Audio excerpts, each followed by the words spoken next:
Breaking tonight, just 2 days after his victory, President-elect Donald Trump heads to Washington to meet with the current president and congressional leaders. But as lawmakers work to ensure a peaceful transition, streets across America are anything but serene, as Mr. Trump's critics once again stage protests, ignoring bipartisan calls for unity, insisting Mr. Trump is not their president, and in some cases even calling for violence. Welcome to the Kelly File, everyone. I'm Megyn Kelly. We are keeping our eyes on a number of cities tonight amid calls for more protests in the wake of Mr. Trump's White House win. Just 24 hours ago on this program, we showed you massive demonstrations that were breaking out in major cities across America. People seen burning flags and Trump effigies. Folks in New York even marching to the foot of President-elect Trump's home at Trump Tower. At times, these protests got out of hand and led to arrests. One woman in California taking it a step further. Watch. If we don't fight, who's going to fight for us? People had to die for freedom where we're at today.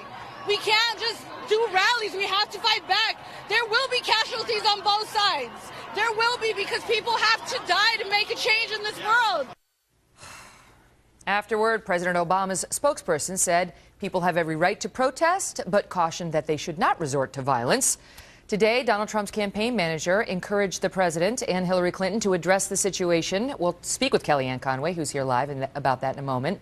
But we begin tonight with Rob Schmidt, who's live in New York City covering the situation there. Rob, what are you seeing?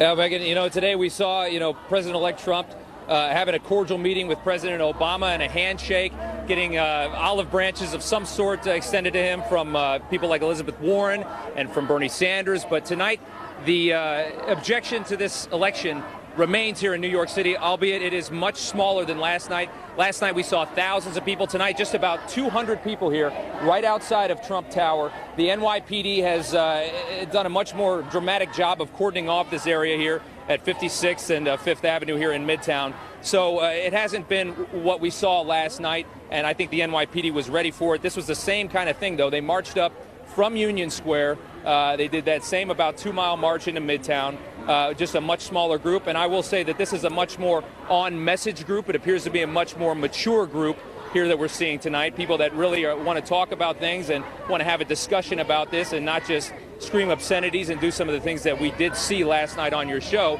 And now we want to come over here and bring in a couple of people that we want to talk to, people that are here protesting and are willing to talk to us about exactly what brought them out here. This is Emily. She lives in Queens, New York, which is just across the East River. And I just want to ask you, we can understand as a woman what might worry you about this president. We've heard some of the things he said. What specifically brought you out here tonight at 9 o'clock on a Thursday night?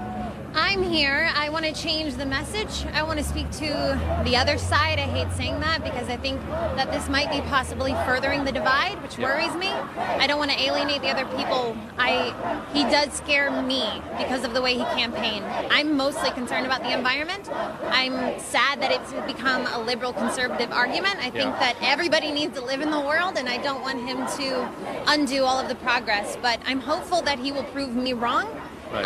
I just want to let everyone know that voted for him, that I don't think all of us think they're all racist and bigots and homophobic. And I think that this might be sending the message that we think they're all that way. Was there one thing that he said that was the most offensive to you? Was there one thing that bothered you the most? That climate change is not real and not happening in a hoax. So you have a whole different perspective on this thing. I don't think he's as bad as we think he is, but I'm worried. And thank you very much, Emily. Appreciate it. Thank you very much. So there you have it. That's just one opinion of several out here that you see. That's the first time I've heard environment as a reason, though. We'll send it back to you, Megyn. All right, Rob, thank you. Well, while there are certainly divisions, Donald Trump's victory did make history. And on that night, there was someone by his side who made history as well. Kellyanne Conway, his campaign manager, the first woman to run a successful presidential campaign. There you go, James. Let it out. Say it loud, say it proud. She joins me now live. Congratulations. Thank you, Megyn. On his victory and on yours. Well, I appreciate that. I just think he's a very unique, compelling messenger who took his message directly to the people. We were totally impervious to the naysayers, the critics, the polls, the pundits, many in the media, frankly. And I'm just glad that I think this is the people's election. I really do. And I feel like my Republican Party was veering dangerously close to becoming the party of the elites for a number of years. And I'm just glad it's the party of the forgotten man, forgotten woman. Well, there's no question that Donald Trump earned this victory, but you also helped. And he had been through 2 other campaign managers who were not able to get him quite in the space that would prove to be successful. And then Kellyanne came in and managed to help a successful candidate be his best self. And so I know you're sweet. She's giving all the credit to other people because that's how she is. But let's talk about what your reaction was the other night, because we were sitting on the set and you go into those exit poll meetings at 5 o'clock and they're like, it looks good for Hillary, doesn't look good for Donald, probably be able to call it in the 11 o'clock hour, looks like it's going to be a Hillary win. And these are just data crunchers. These aren't partisans. It's just reading what the exit polls have said. When was the moment you knew, oh my God, like he actually is winning? He's winning this. So our goal was always to protect the core 4, as I call it: Florida, North Carolina, Ohio, Iowa. Not an easy feat. We knew Iowa and Ohio looked good going into election night, and we knew we were behind in the early vote in Florida and North Carolina, but we weren't as far behind as Governor Romney was in 2012, because we were ready for that. And in concert with the RNC, we built a field operation, a ground game, a data operation that tried to mitigate the loss of early voting that just Republicans tend to experience. We needed a big day of vote in those states, and when we saw that catch up, we knew that we were going to be close, but probably prevailing in both states. The other thing, Megyn, is that in later weeks, we saw about 6 different paths to 270, but most of those paths ran through the upper Midwest. And we figured, you know, when I saw Michigan, Wisconsin, Pennsylvania competitive, and I saw Hillary Clinton not getting over 50%, the thing about her in all of these swing states, she never had a low ceiling. I've been saying that all along. Well, when did you realize Michigan was in play, that Pennsylvania was really in play? Was it Comey? What was it? Well, our internal polls, and I know in public polls, at one point, probably 3 weeks before the election. I mean, these are states that were always attracted to the Donald Trump message of renegotiating bad trade deals, getting your jobs back from Mexico and China, creating 25 million new jobs, energy and infrastructure investments, and patriotism, frankly. Those jobs were always resting it, but he was getting crowds wherever he went, and people were saying, oh, who cares? I called them the wrist flickers. Oh, crowd size, it doesn't matter. It does matter, because they didn't matter for Romney. They didn't matter. That's why. I mean, honestly, if you look at the last election, Mitt Romney's crowd size were huge, not consistently in the way Trump's were, but, you know, and he didn't win. So that you go by history. But in the end, Trump, I mean, not only did he have the huge crowds, but they were motivated and they were mobilized. They were. They made the difference. Let me ask you about on a go-forward basis now. Everybody's wondering about the cabinet. Who's he going to use as his top advisors?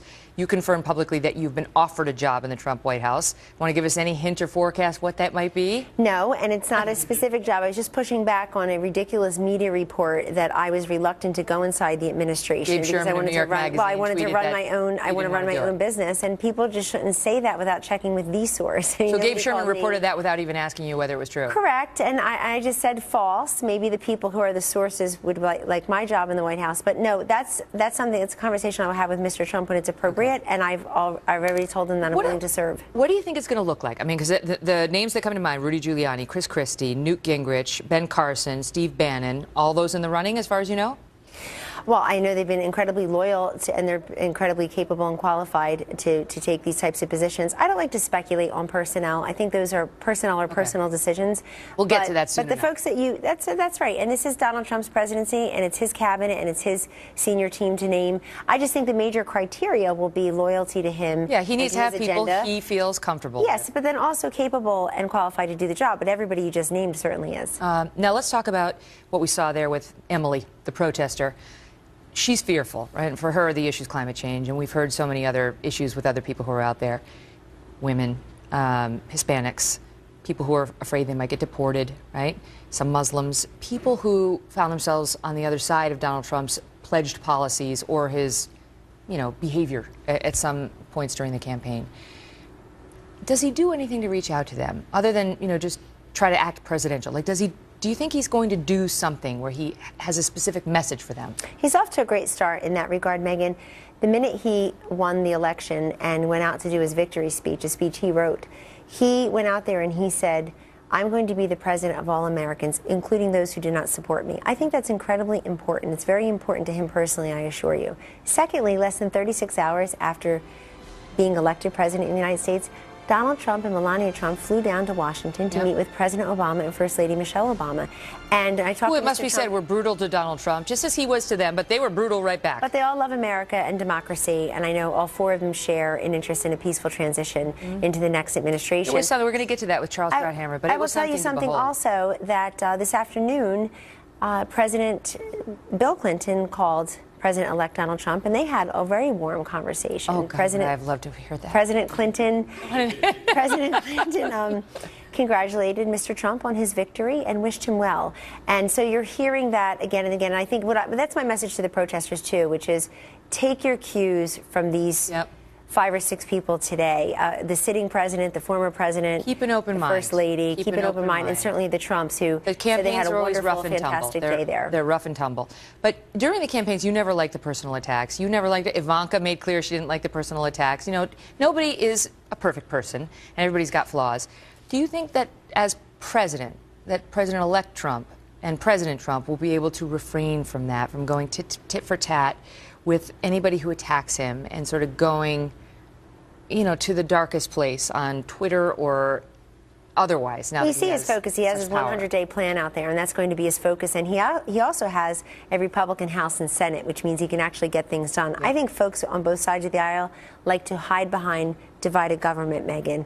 It's a great foil to fear, frankly, and a lack of will. I wasn't brave enough to get things done. Well, that's right. It's like, oh, I would have, except the president's of a different party, or I would have, except the Congress is in my way. Well, then, you know, here you have a complete control by the Republican Party, and the country decided that. They also decided to put Republicans in charge of 69 of our 99 state legislative chambers. No, he had coattails in many ways, and then the Republicans had a great hand to do so they'll be working on that. But on this point about reaching out and talking to people and all, or just personal attacks. You know, can we agree? I hope we can agree that no one has ever been subjected to the deluge and just unbelievable avalanche of personal attacks as Donald Trump. I can just tell you, as one of his senior staffers. It's only going to get worse now that he's president. I mean, my goodness, but it's nothing like, we're the walking wounded. I mean, there's nothing like it. And it's just like the Edward Scissorhands of insults. And frankly, I think if Secretary Clinton had not run such a nasty negative campaign toward the end, she could have made the race more competitive. People don't like that. They don't like the paid advertisements of insults. You know that Trump gave as good as he got, and he gave. But he had a very aspirational, uplifting message in there, too. He did, in his last couple of weeks especially. But my point is, as President of the United States, you know, he can't be engaging in attacks on civilians, verbal attacks or shots like that, and that doesn't lift us up. And do you think he's going to stop that? I know that he's fully capable of being the president of all Americans, and he's promised to do that, and that would be included in there. But I would say to those protesters who are burning his image in effigy, or who have all these nasty signs, "Not my president," can you imagine if Hillary Clinton had been elected, which I suppose they were all expecting, and the Trump protesters were saying, "Not my president," or saying that about President Obama? It's all you would hear about. So I think people should really take some self-reflection and realize we've got a lot in common in this country. But having said that, he's going to be a tough leader. He got elected on a certain issue set, and you can expect him to tackle that very quickly in his administration. We are looking forward to watching the next 70 days and see what your team puts in place, Kellyanne. Thank you, and to Megyn. watching you, too. Thank you. Congrats. Well, amid signs of